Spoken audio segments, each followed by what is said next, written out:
जननकीय संक्रमण को 3 अवस्थाओं की विवेचना की जाए। जो जननकीय जो संक्रमण होता है उसके 3 अवस्थाएं, 3 फेजेस कौन कौन से होते हैं उसके बारे में चलिए जान लेते हैं। जननकीय क्या है संक्रमण। तो जननकीय संक्रमण सिद्धांत से किसी क्षेत्र में भविष्य में जनसंख्या के बारे में ज्ञात हो सकता है।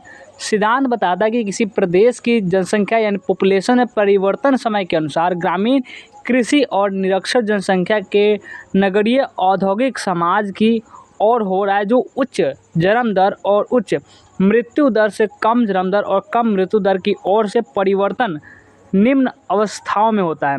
इसे जननकीय चक्र भी कहते हैं।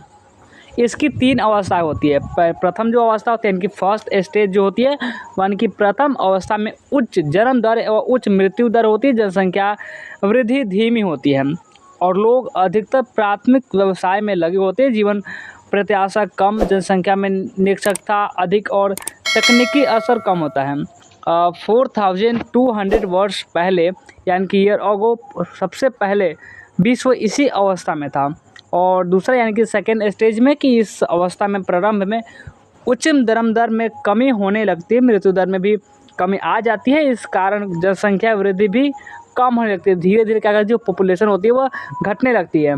जो तीसरी जो अवस्था होती है यानी कि थर्ड स्टेज होती है, यानी कि इस अवस्था में जन्म दर तथा मृत्यु दर बहुत कम हो जाती है, बहुत नीचे डाउन हो जाती है, बहुत कम हो जाती है, लगभग समानता आ जाती है। जनसंख्या या तो स्थिर हो जाती है अथवा बहुत कम वृद्धि होती है।